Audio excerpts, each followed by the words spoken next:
தமிழ்நாட்டில் தொழில்துறை சார்பில் கடந்த 5 ஆண்டுகளில் மேற்கொள்ளப்பட்ட புரிந்துணர்வு ஒப்பந்தங்களும் அதில் செயல்படுத்தப்பட்ட திட்டங்கள் குறித்து செயலாக்க மாநாடு 2026 முதலமைச்சர் மு க ஸ்டாலின் கலந்து கொண்டு பேசி வரும் நேரடி காட்சிகளை இப்போது பார்க்கலாம். முடியாத ஒரு சிலருக்கு எங்களுடைய செயலின் மூலம் பதில் சொல்லும் மாநாடு தான் இந்த செயலாக்க மாநாடு. தொழில்துறை அமைச்சர் அவர்கள் இங்கு சொன்ன ஒவ்வொரு டேட்டாவையும் எங்களை விமர்சனம் செஞ்சவங்களுக்கான பதில் அதுதான். இங்க அவர் சொன்ன ஒவ்வொரு நம்பரும் எங்க டீமோட 5 வருஷ கடுமையான உழைப்புக்கான நம்பர். தொழில்துறையில் நாங்கள் பண்ணியிருக்கக்கூடிய ரெக்கார்டை அடிச்சு சொல்றேன், அடுத்து நாங்கள் வந்து தான் பீட் பண்ண போறோம். இது உறுதி. இன்னைக்கு இந்த மாநாட்டில் மட்டும் 52 கம்பெனிகளுடைய திறப்பு விழா, 71 கம்பெனிகளுக்கு அடிக்கல் நாட்டு விழா, 2 புதிய கம்பெனிகளோட புரிந்துணர்வு ஒப்பந்தம் என சாதனை சொல்ற மாநாடா இது நடக்குது. கடந்த 2021 முதல் நாங்கள் செஞ்ச பணிகளை எல்லாம் மேடை போட்டு சொல்லி இருக்கிறோம். இங்கே வந்திருக்கக்கூடிய ஊடக நண்பர்கள் அனைவரையும் நான் கேட்டுக்கொள்ள அன்போடு விரும்புவது, இதையெல்லாம் முழுமையா மக்கள் கிட்ட போய் நீங்க கொண்டு போய் சேர்க்கணும். ஏனென்றால் இந்தியாவிலேயே இது மாதிரி ஒரு மாநாடு எங்கும் நடந்ததில்லை. பொதுவா எல்லா மாநிலங்களையும் எல்லா அரசுகளும் முதலீட்டாளர் மாநாடு நடத்தி எங்க மாநிலத்தில் இவ்வளவு வாய்ப்புகள் இருக்குன்னு அழைப்பு விடுப்பாங்க. ஆனா முதல் முறையா எங்க மாநிலத்துடைய நீங்க அமைக்கக்கூடிய பார்ட்னர்ஷிப் என்பது அதையும் கடந்த ரிலேஷன்ஷிப்பா ஃப்ரெண்ட்ஷிப்பா ஒரு மாதிரி இப்படி மக்களுக்கு நலன் கொடுக்கறதுக்குன்னு எடுத்துக்காட்டுற மாதிரி இந்த மாநாடு, இந்த செயலாக்க மாநாடு இங்க நடந்துகிட்டு இருக்கு. ஒரு தொழில் நிறுவனமோ தொழிற்சாலையோ தங்களுக்கான மாநிலத்தை எப்படி தேர்ந்தெடுப்பாங்கன்னா, அந்த மாநிலம் தங்களுக்கான வாய்ப்புகளை பெரிய அளவில் உருவாக்கி தருமா, சொன்ன நேரத்தில் தங்களால் ப்ரொடக்ஷனை ஸ்டார்ட் பண்ண முடியுமான்னு பார்த்து தான் ஒரு மாநிலத்துக்கு வருவாங்க. அப்படி தொழில் நிறுவனங்கள், தொழிற்சாலைகள், தொழில் முனைவோர், தொழிலாளர்கள்னு எல்லோருக்கும் நம்பிக்கை அளிக்கக்கூடிய மாநிலமா நம்ம தமிழ்நாடு இருக்கு. எதனால இந்த வெற்றி சாத்தியமாகுதுன்னு கேட்டீங்கன்னா, எங்களை பொறுத்த வரைக்கும் முதலீட்டாளர் மாநாடு நடத்திட்டோம், புரிந்துணர்வு ஒப்பந்தம் போட்டுட்டோம், நியூஸ்ல தலைப்புச் செய்தியா வந்துருச்சுன்னு திருப்தி அடைஞ்சிட மாட்டோம். போட்ட ஒப்பந்தம் நிறுவனமா திறப்பு விழா கண்டு நம்முடைய இளைஞர்கள் கைக்கு ஆஃபர் லெட்டர் வந்து சேர்ற வரைக்கும் பார்த்து எல்லாத்தையும் நாங்கள் உறுதி செய்கிறோம். இங்க சமூக நிதியும் நிலை பெறணும், தொழில் வளர்ச்சியும் உறுதி செய்யப்படணும். அப்போதுதான் எல்லாருக்கும் எல்லாம் அனைத்து மாவட்ட வளர்ச்சி என்ற இலக்கை அடைய முடியும் என்பதில் நாங்கள் மிக கவனமாக செயல்பட்டு கொண்டிருக்கிறோம். இதை நான் பெருமையோடு சொல்றேன். தமிழ்நாடு தான் முதலீட்டாளர்களுடைய முதல் முகவரின்னு எல்லா புள்ளி விவரங்களும் சொல்ல ஆரம்பிச்சிருச்சு. இன்னைக்கு தமிழ்நாட்டோட பொருளாதார வளர்ச்சி நாட்டோட சராசரி விட அதிகமாக தமிழ்நாட்டுடைய வளர்ச்சி 11.19%. இன்னும் குறிப்பாக சொல்லணும்னா, கடந்த ஆண்டு இந்தியாவுடைய உற்பத்தி துறை வளர்ச்சி 4.5%. அதே சமயம் தமிழ்நாட்டுடைய வளர்ச்சி அதை விட 3 மடங்கு அதிகமாக 14.7% வளர்ச்சி அடைஞ்சிருக்கு. இந்தியாவோட எலக்ட்ரானிக்ஸ் ஏற்றுமதியில் தமிழ்நாட்டுடைய ஷேர் மட்டும் 41 விழுக்காடு. இதை மேலும் அதிகரிக்கக்கூடிய வகையில் இன்னும் பல செயல் திட்டங்களை செயல்படுத்தி கொண்டிருக்கிறோம். மின்னணு உதிரி வாகன உற்பத்தி திட்டத்தில் ஒன்றிய அரசு தர்ற அனுமதிகளில் கிட்டத்தட்ட 60% தமிழ்நாட்டினுடைய முதலீட்டுகளானது.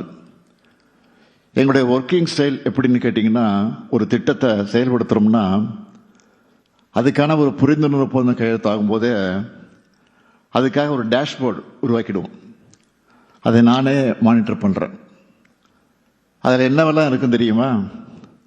எந்த மாவட்டத்தில் திட்டம் வருது, எவ்வளவு நிலம் கையகப்படுத்தணும், தொடங்க போகிற திட்டத்துக்கு எந்த துறையிலிருந்து அனுமதி தேவை, எவ்வளவு நிலம் கையகப்படுத்தணும், அந்த அனுமதியெல்லாம் நாங்கள் சொன்ன தேதியில் கிடைக்குதா, இதையெல்லாம் ஃபாலோ பண்ணுவோம்.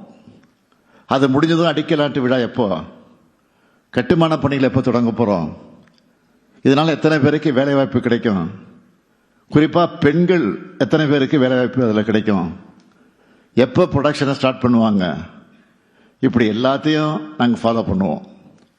அதை திறந்து வைக்கிற வர எங்கள் வேலை முடியாது. எல்லாம் முடிஞ்சால் தான் டேஷ்போர்டில் அதை நாங்கள் க்ளோஸ் பண்ணுவோம். ஒவ்வொரு முறையும் தொழில்துறை அமைச்சரை நான் பார்க்கும்போது போட்ட எம்ஓஎல்லாம் எத்தனை செயல்பாட்டுக்கு வந்துச்சு, டேஷ்போர்டை பற்றி தான் நான் அதை எடுத்து அதிகமாக கேட்பேன். இதில் எதுன்னா, சின்ன டீலே ஆனாலும் சம்பந்தப்பட்ட துறைகளோட அதிகாரிகளை தலைமைச் செயலாளர் தலைமையில் மீட்டிங் வைக்க சொல்லி அங்கேயே ஆன் டேபிள் கிளியர் பண்ண சொல்லுவேன். இப்படி சிஸ்டமேட்டிக்காக செயல்படுறதுனால ரிசல்ட் தான். கோத்தாரி, கோத்ரேஜ், வின்ஃபாஸ்ட், டாடா, ஜேஎல்ஆர் போன்ற டாப் நிறுவனங்களுடைய உற்பத்தி ஆலையை குறித்த காலத்தில் திறந்து வச்சது. இன்னும் குறிப்பாக சொல்லணும்னா, பெரம்பலூரில் இருக்கக்கூடிய ஃபினிக்ஸ் கோத்தாரி காலனி திட்டம் அடிக்கல் நாட்டினதும் திறக்கப்படுறதுக்கான இடைவெளி என்னன்னு கேட்டிங்கன்னா, சரியாக 12 மாதம் தான், ஒரே வருஷம்தான்.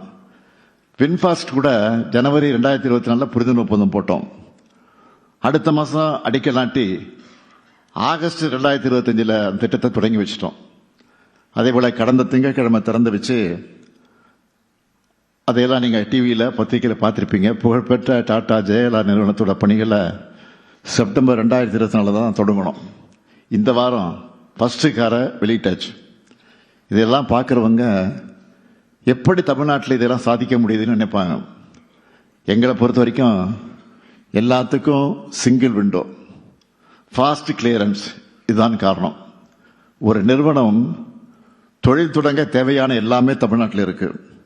நிறைய விமான நிலையங்கள், நீண்ட கடற்கரை, துறைமுகங்கள், சிறப்பான சாலைகள், சீரான மின்சாரம், நீர் விநியோகம், நான் முதல்வன் போன்ற திட்டங்களால் திறன் பெற்றிருக்கக்கூடிய பயிற்சி பெற்றிருக்கக்கூடிய இளைஞர்கள், இயற்கை வளமும் தரமான மனித வளமும் இங்கே இருக்கு. புதுப்பிக்கத்தக்க ஆற்றலில் தமிழ்நாடு தான் இன்றைக்கு முன்னோடியாக இருக்கு. எல்லா மாவட்டங்களுக்கும் வளர்ச்சி போய் சேரணும் என்ற கடந்த 5 வருஷமாக சிப்காட் நிறுவனம் மூலமாக 55,678 ஏக்கர் நிலத்தை தெரிவு செஞ்சு தமிழ்நாட்டில் இருக்கிற 38 மாவட்டங்களில் 35 மாவட்டத்தில் தொழில் பூங்கா அமைக்க பணிகள் நடந்துக்கிட்டு இருக்கு. கன்னியாகுமரி, மயிலாடுதுறை, நீலகிரி ஆகிய 3 மாவட்டங்களில் சுற்றுலா முதலீட்டு பூங்காக்கள் அமைக்க நடவடிக்கை எடுத்துக்கிட்டு இருக்கிறோம். 2ஆம் நிலை மாநகரங்களுக்கு கூட மினி டைட்டில் பார்க் அமைச்சிக்கிட்டு வரோம். 2021 நாங்கள் ஆட்சிக்கு வந்தப்போ தமிழ்நாட்டில் 2 டைட்டில் பார்க் இருந்துச்சு. கடந்த 5 வருஷத்தில் 7 டைடல் மற்றும் மினி டைடல் பூங்காக்கள் புதுசாக திறந்து வச்சிருக்கிறோம். மேலும் 14 டைடல் மற்றும் மினி டைடல் பூங்காக்கள் அமைக்கப்பட்டு அதற்கான நடவடிக்கை எடுக்கப்பட்டு கொண்டிருக்கிறது. திராவிட மாடல் ஆட்சியினுடைய மற்றொரு சிறப்பம்சம் என்பது காழ்ப்புணர்ச்சி அரசியல் பண்ணாமல் மாநில நலனை முன்னிறுத்தி அரசியல் பண்ணுறது. தொழில்துறைன்னு மட்டும் இல்லாமல் எல்லா துறைகள்லையும் கடந்த ஆட்சியில் போடப்பட்ட ஒப்பந்தங்களாக இருந்தாலும் மாநில வளர்ச்சிக்கான திட்டங்களை கிடப்பில் போடாமல் எந்த பாகுபாடு பார்க்காம ஒத்துழைப்பு கொடுத்து நிறைவேற்றி கொண்டிருக்கிறோம். இப்போ வளர்ந்து வர புதிய துறைகளான செமிகண்டக்டர், ஏஐ, டீப் டெக் போன்றவற்றிலும் தமிழ்நாடு தன்னுடைய தடத்தை வலிமையாக பதிச்சிட்டு வருது. முக்கியமாக முன்னணி நிறுவனங்களில் ஒன்றாக இருக்கக்கூடிய R&D மையங்கள் அமைப்பது, சிப் வடிவமைப்பு, செமிகண்டக்டர் இயந்திர உற்பத்தியை மேம்படுத்துவது, இது போன்ற முயற்சிகளை எல்லாம் வெற்றிகரமாக முன்னெடுத்துக்கிட்டு வரோம். சூலூர் மற்றும் பல்லடம் பகுதிகளில் செமிகண்டக்டர் இயந்திர உற்பத்தி பூங்காக்களை உருவாக்கி இருக்கிறோம். இது மூலமாக தமிழ்நாடு உலகளாவிய செமிகண்டக்டர் உற்பத்தி மையமாக உயரக்கூடும். எந்த செக்டர் எடுத்தாலும் தமிழ்நாடு தான் முன்னணி மாநிலம். இங்கே இருக்கக்கூடிய பல முதலீட்டாளர்களும் தமிழ்நாட்டில் தாங்கள் பெற்ற பாசிட்டிவ் அனுபவங்களை மற்ற முதலீட்டாளர்கள் கூட நீங்கள் ஷேர் பண்ணான்னு தான் எங்களுடைய வெற்றி இன்றைக்கு சாத்தியமாகிருக்கு. அதுக்காக இந்த நேரத்தில் அவங்களுக்கெல்லாம் என்னுடைய நன்றியை நான் தெரிவிச்சுக்க விரும்புகிறேன். மொத்தத்தில் உங்களுடைய வளர்ச்சி தான் எங்களுடைய மகிழ்ச்சி. குறிப்பாக இன்றைய மாநாட்டில் தூத்துக்குடி முதலீட்டாளர் மாநாட்டில் ஒப்பந்தம் போட்ட கேனஸ் டெக்னாலஜிஸ் நிறுவனத்தோட திட்டத்துக்கு அடிக்கல் நாட்டியிருக்கிறோம். இங்கிலாந்து பயணத்தில் அஸ்ட்ராசெனகா நிறுவனத்தோட உலகளாவிய திறன் மைய விரிவாக்கத்துக்காக ஒப்பந்தம் போட்டோம். அது துவக்கி வைக்கப்பட்டிருக்கு. ஜெர்மனி நாட்டு பயணத்தில் நார் பிரேம்சே நிறுவனத்தோட போட்ட ஒப்பந்தத்துக்கான உற்பத்தி ஆலைக்கு சிப்காட் மாம்பாக்கத்தில் அடிக்கல் நாட்டியிருக்கிறோம். டாபர் நிறுவனத்தோட முதல் தென்னிந்திய ஆலைக்கு திண்டிவனத்தில் அடிக்கல் நாட்டியிருக்கிறோம். 2024 உலக முதலீட்டாளர் மாநாட்டில் போட்ட ஒப்பந்தத்தின்படி ராமநாதபுரம் மாவட்டம் வாலி நோக்கத்தில் டாடா சால்ட் நிறுவனத்துக்கு அடிக்கல் நாட்டியிருக்கிறோம். கோவை முதலீட்டாளர் மாநாட்டில் ஜான்சன் எலக்ட்ரிக் நிறுவனத்தோட போட்ட ஒப்பந்தத்துக்கு ராணிப்பேட்டை மாவட்டம் சிப்காட் பணப்பாக்கத்தில் அடிக்கல் நாட்டியிருக்கிறேன். மின்னணு துறையில் முன்னணி நிறுவனமாக இருக்கக்கூடிய விவிடிஎன் நிறுவனம் பொள்ளாச்சியில் சுற்று வட்டார பகுதி பெண்களுக்கு பயிற்சி அளித்து பணி வழங்க உள்ள நிறுவனத்தை நிறுவியிருக்காங்க. இப்படி தமிழ்நாட்டில் தன்னுடைய பயணத்தை தொடர உள்ள அத்தனை பேருக்கும் என்னுடைய வாழ்த்துக்களும் நன்றிகளும். இந்த நேரத்தில் நான் உங்ககிட்ட வைக்கிற வேண்டுகோளெல்லாம் சாதனைகளை செய்யக்கூடிய எங்கள் திராவிட மாடலோட சேர்ந்து உங்களுடைய பயணத்தை தொடருங்க. புது திட்டம் தொடங்கணும்னு உங்களுக்கு ஐடியா வந்தாலே அது தமிழ்நாட்டில் தான் தொடங்கணும் என்ற எண்ணம் வந்து உங்களுக்கு சேரும். உங்களுக்கு எப்படி டார்கெட் இருக்கோ அது மாதிரி எங்களுக்கும் 2030ஆம் ஆண்டுக்குள்ள $1 trillion பொருளாதாரத்தை அடையணுங்கிற டார்கெட் இருக்கு. எனவே நிறைய முதலீட்டாளர்களை தமிழ்நாட்டை நோக்கி அழைச்சிட்டு வாங்க. உங்கள் டார்கெட்டையும் எங்கள் டார்கெட்டையும் அடைய இணைந்து பயணிப்போம், வெல்வோம் ஒன்றாக. நன்றி, வணக்கம்.